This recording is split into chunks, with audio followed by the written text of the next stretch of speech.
4월 18일 새벽 묵상입니다. 오늘의 말씀은 신명기 6장 20절로 25절의 말씀입니다.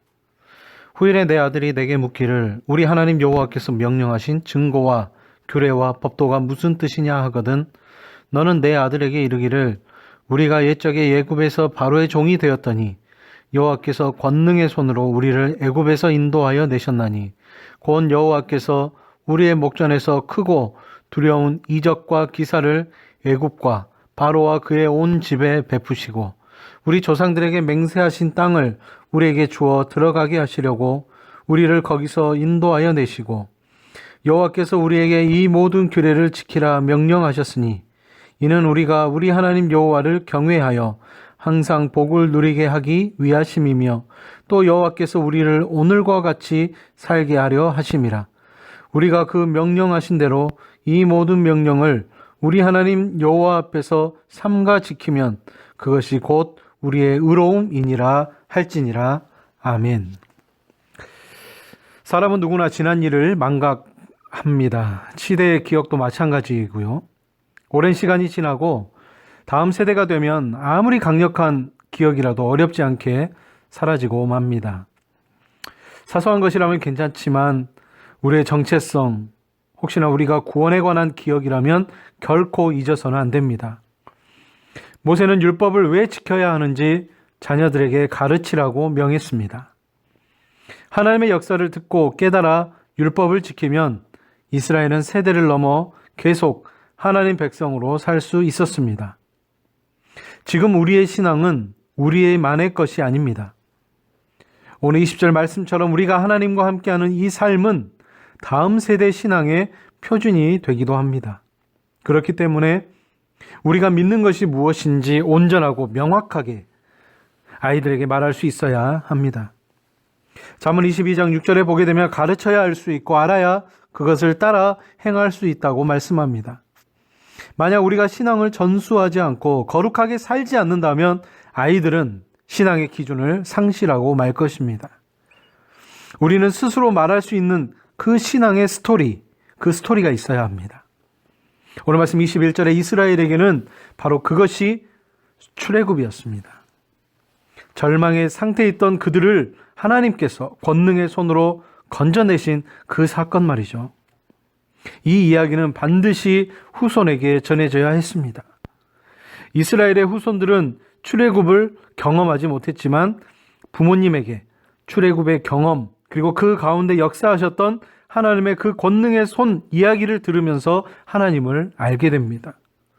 로마서 10장 17절에 보게 되면 믿음은 듣는 것에서 나기 때문이라고 말씀합니다.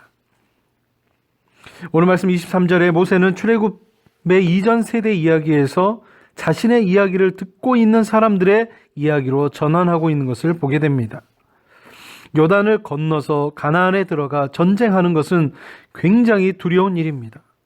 하지만 모세는 이미 사랑과 권능으로 그 큰 일을 행하신 하나님, 그 하나님께서 분명히 거기서도, 이게 중요한 것이죠, 거기서도 인도하실 것이라 확신하고 있습니다. 여러분, 믿음이란 것은 모호한 것이 아닙니다. 아주 명확한 근거가 있습니다. 이미 하나님께서는 충분히 보여주셨고 그리고 그렇게 행하셨습니다.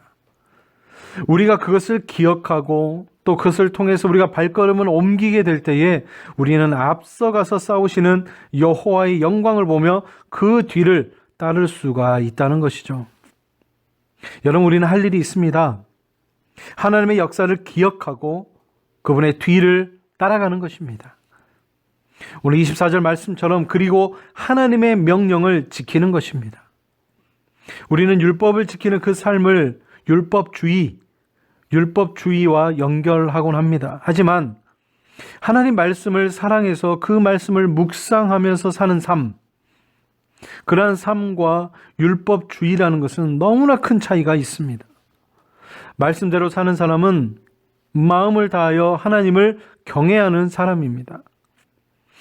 반면에 율법주의자는 두려움 그리고 처벌 때문에 바들바들 떨면서 율법의 근본 정신도 생각하지 못하고 하나님을 사랑할 줄도 모릅니다. 여러분, 여기서 의로움이란 이 명령은 하나님의 명령을 지키는 삶입니다. 의로움은 법을 어긴 적이 없는 무죄한 상태를 의미하지 않습니다.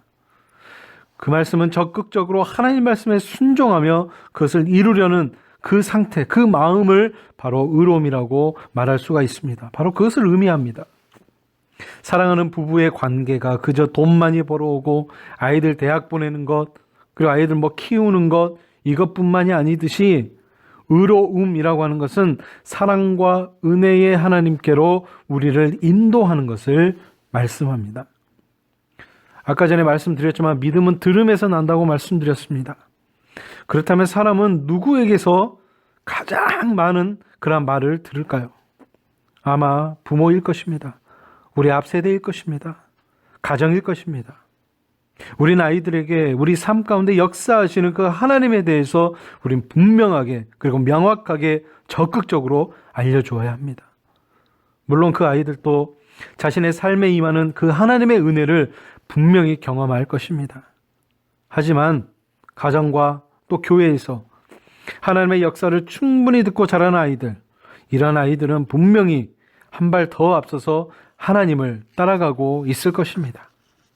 우리가 다시 한번 주님 앞에 하나님의 백성이 누구인지 그런 정체성 그리고 우리의 역사의식 오늘 말씀을 통해서 이 한날을 통해 다시 한번 우리 마음을 제대로 하나님 앞에 세우며 그 의식을 세우며 나아갈 수 있는 한날의 삶이 되시기를 바랍니다.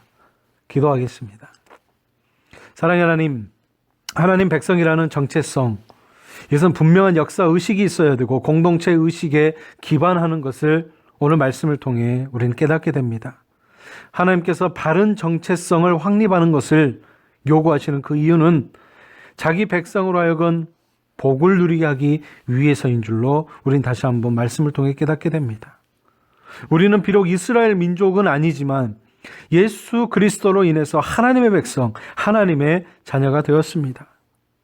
하나님, 이 같은 특권, 여기에는 분명한 책임과 의무가 있어야 함을 다시 한번 또한 깨닫게 됩니다. 우리에게 하나님 말씀에 순종할 책임과 의무가 있음을 깨달을 수 있는 그런 마음을 덧입혀 주시옵소서. 사랑의 하나님, 이 나라 이 민족 가운데 참으로 어려움 가운데 있습니다. 하나님, 다시 한번 이 나라 이 민족 가운데 말씀하시는 주님의 음성을 듣고 이 모든 어려움 가운데서도 주의 말씀에 순종하며 우리를 불쌍히 여기시는 그 긍휼의 하나님을 바라볼 수 있는 우리 모두가 하나님 되게 하여 주시옵소서. 하나님의 그 명령, 무겁고 부담스러운 짐이 아니라 성령 안에서 충분하게 감당할 수 있는 쉽고 가벼운 짐임을 우리는 예수 그리스도의 그 말씀을 통해 깨닫게 되오니 이 말씀을 통해 하나님이 이 땅 가운데 임하셔서 우리에게 증거하셨던 그 말씀 따라가는 이 한날의 삶이 될 수 있도록 주님 붙잡아 주시옵소서. 다시 한번 우리 가운데 이 세대가 지나도 사라지지 않는 그 증거를 이 새로운 세대에게 전할 수 있는 그런 마음도 우리 가운데 더하여 주시옵소서. 모든 말씀 예수님의 이름으로 기도드리오며 이제는 주님이 가르쳐 주신 기도를 드리오니 하늘에 계신 우리 아버지, 아버지의 이름을 거룩하게 하시며 아버지의 나라가 오게 하시며 아버지의 뜻이 하늘에서와 같이 땅에서도 이루어지게 하소서. 오늘 우리에게 일용할 양식을 주시고 우리가 우리에게 잘못한 사람을 용서하여 준 것 같이 우리 죄를 용서하여 주시고 우리를 시험에 빠지지 않게 하시고 악에서 구하소서. 나라와 권능과 영광이 영원히 아버지의 것입니다. 아멘.